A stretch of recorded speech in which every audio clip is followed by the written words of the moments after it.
I'm quite fortunate enough to be joined by Tom Loeffler. We're here today in Las Vegas. It's big fight week, the fight everybody's hugely anticipating. Firstly, talk to me about the magnitude of this event, Tom.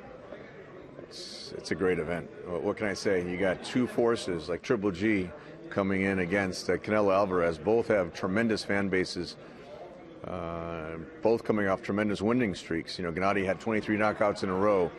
The fight against Jacobs was the first time he ever won 12 rounds in his entire career. Canelo had the great knockouts over Amir Khan, over Kirkland, had the win over Liam Smith. So, you know, both are on a roll. He shut out Chavez Jr. for 12 rounds. And, you know, anyone who can shut out Chavez Jr., even, you know, with the weight, you got to give him a lot of credit. So Canelo's really coming into his own. We feel, and Abel especially feels, that Canelo is much better now than when he fought Floyd, when he was a little bit younger, well, a few years younger, and not as experienced. So with all those fights, all of the knockouts, the experience he brings with him, I think we're going to see a prime Canelo. But Gennady's at that point where this is the fight he's been asking for. This is the stage that's been set, and I really think if Triple G is victorious, that's going to validate his whole career. He's already considered the best middleweight champion. If he can beat a guy like Canelo Alvarez, who has the marketability, this is the first time Gennady is not really carrying promotion, especially here in the States. And so that's what you see, this promotion on a completely different level. What would this fight do for Golovkin's legacy? Do you think this is the fight that the fans will speak about 10 years from now and look back as potentially one of the great middleweight fights of our generation?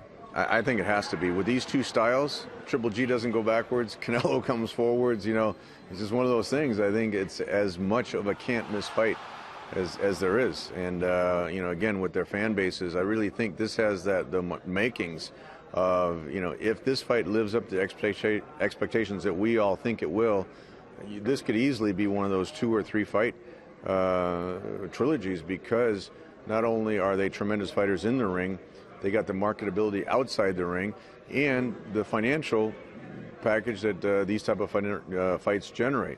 So I think the winner of tonight will be elevated to the top of the sport. I mean, on Saturday night will be elevated to the top of the sport of boxing. At the same time, I don't see how this couldn't be a competitive fight. Abel thinks it's going to be very competitive, very close for the first 4 or 5 rounds.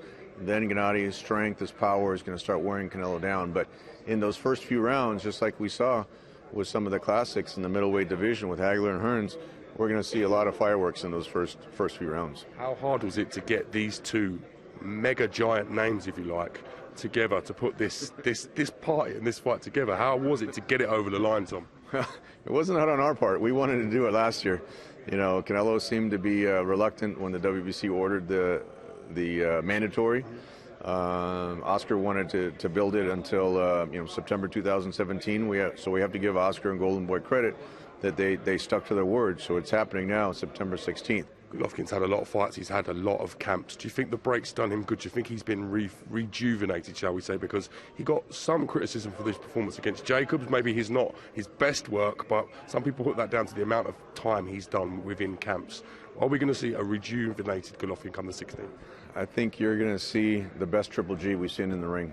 Abel has said we haven't seen as good of a Triple G as he sees in training. It's just whether Golovkin, just you know, in the fights, Gennady is convinced if he had knocked out Jacobs, we wouldn't be talking about Canelo Alvarez right now. If he had 24 knockouts in a row, in his mind, he's convinced we wouldn't be talking about this fight. So is he that good that in order to put that type of a performance on to get the Jacobs fight, I mean to get the Canelo fight, or is he really, that's what the question is he really, you know, he turned 35, is he slipping? And so that's what the fans are going to see on Saturday night. I think, you know, it's one of those things, I don't know if it was the break, I really think it's just the motivation of having this type of a challenge, realizing this is the fight that he's been looking forward to, and I really think you're going to see the best Triple G we've ever seen in the ring.